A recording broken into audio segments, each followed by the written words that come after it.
Hey guys, and welcome. Today I'm super excited because we have something new that we're adding to our garden, a perennial flower that will help beautify our garden, and that is hybrid tea roses. Lady NJ was on board with this. She says it's a great investment to our garden. It's a perennial flower. We love our annuals, but we wanted to add some perennials so that way we can enjoy it for the rest of our lives. And so here it is, hybrid tea roses. So if you don't know, hybrid tea roses is a great rose to add to your garden if you love roses. But I wanted to make sure that we can enjoy it because it's also a cut flower that we can bring inside and enjoy and look at and smell and just enjoy it while we have it. And so a great investment for not just inside our home but also outside the home, outside our home as well. So we're gonna get started.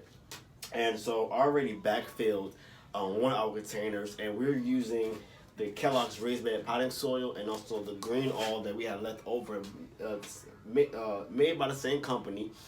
And one thing I want you guys to understand is that you can use any type of rose and flower potting soil, but we went with what we can afford. And I'm going to tell you this, guys, go with what you can afford when it comes to growing in containers.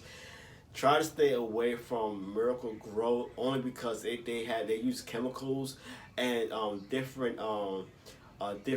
materials into their soil that can actually harm your health.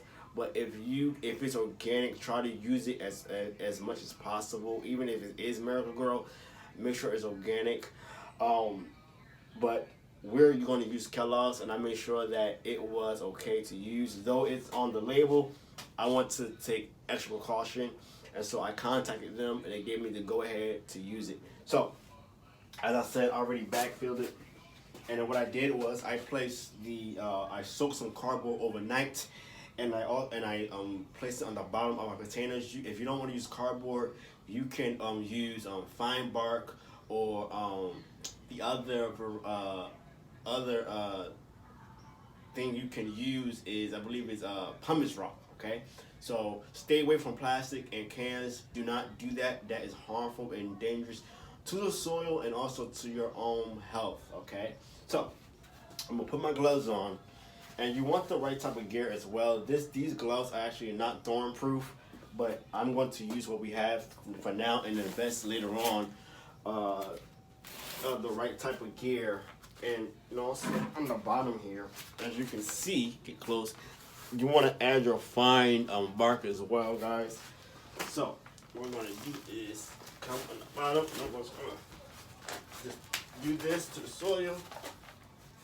Took the root ball itself out. See, that's what I'm talking about. See the root ball itself? And I hope, you cannot see me, so let me just come down. All right, and just try to come down like that. So you can see just a little bit what I'm doing. I'm sorry for the shaking, y'all. And I'm going to put my glove back on. And what I'm going to do is gently pull it out like this.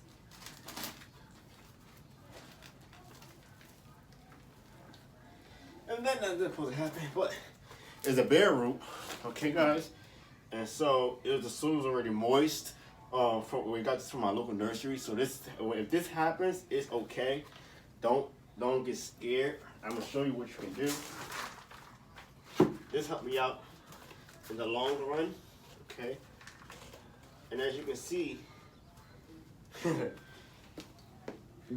there is already fine bark already in here, okay? So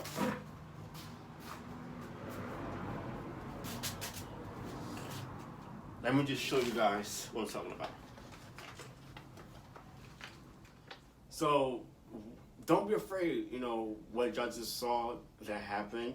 You have to understand that what local nurseries do is they call their vendors when it's bare root season, such as with your fruit trees and your roses, for example, and they call them, and what happens is once they get their bare root flowers and fruit trees, it comes in just like this, bare root, nothing but this and a little bit of soil. And so what the local nursery do is they go ahead, and I'm going to show you, okay, let this fall like that. they take their nursery pots or fiber like this or regular nursery pots, and they go ahead and pot up the soil, pot up the bare root tree or rose as you see here themselves, and we go ahead as a customer and purchase. So this tells me that the soil was nice and wet, which is fine. Which is fine. So now that it's like this, it's gonna help me adjust the rose itself.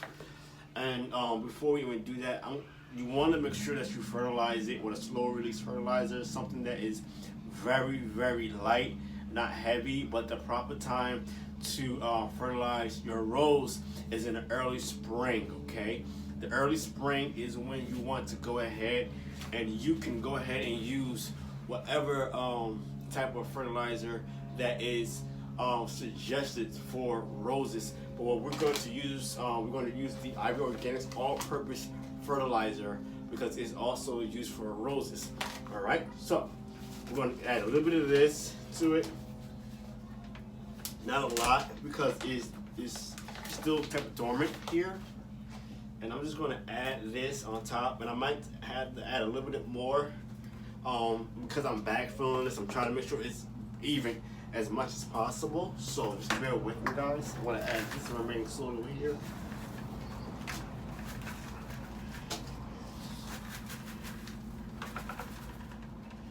Okay.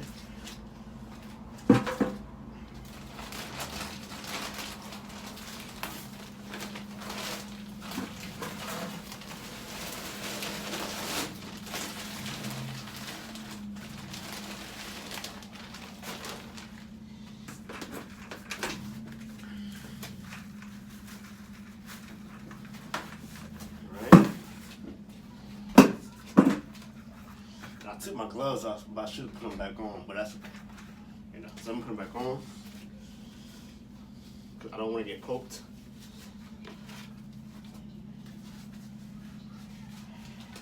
Okay, and just around the base. Okay, you just wanna,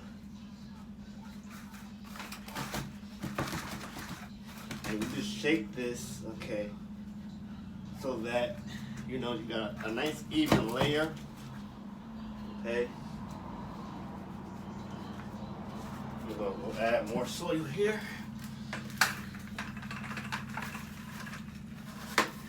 And that should be it. Shake it up. Right? And then add this right here. That it came, the rest of the soil that it came in, which is okay. And that's it. That's all she wrote. Now you don't want to go so high. You want to leave some of the bark exposed as much as possible. Okay. Now this is a non-patent rose. Okay. I'm gonna take my glasses off and fall off. A nice a non-patent rose, which means that you can go ahead and once it's mature enough, you can go ahead and cut it and add it to another and graft it. But the one we have in back of us is patent, meaning that we cannot graft onto it or anything like that until it the license has expired. But to each his own is whatever you want to do. I'm just letting you know as a reminder that you have to be very careful because you can get fined for that. So it's just something to think about, guys. So now that we did that, we're gonna go ahead and finish the second one and we'll be back, guys, okay? The roses are now in their new location in our Citrus Lane area. And I'm super excited about both varieties. They do need full sun. Once you pot up your flowers or your fruit trees, especially in containers, you want to make sure you water them, even your vegetables. But because our roses were already moist with the from the soil, those roots, as you saw, were already wet. I want to wait it out for at least 2 more days until they're established and not stressed, because even your roots can get stressed, So I'm gonna wait it out. But this variety is a white hybrid tea rose, and its name is Honor. I don't know who is was the cultivar for this one, but as you can see, this rose here is healthy. It's already trying to bud out a little bit. One thing you do want to do is make sure you in early spring fertilize it with the right type of fertilizer. Water it every once. I'm going to water it every once a week until it's established, and then I'm going to monitor its watering. The next one we have, and the white one I just walked past, is actually has a slight fragrance and is a cut flower, non-patent. This one here, its name is Good as Gold, and as you can see, it's already budding. It's healthy, and this one, as you can see, the patent number is there, and it says it has a fragrance as grapefruit and citrus. Okay. So I cannot wait to see how it looks in between our citrus trees. So I'm super excited about this. And I just want to say thank you all for watching. Until next time, like, subscribe, and we will see you guys in the next one. Peace.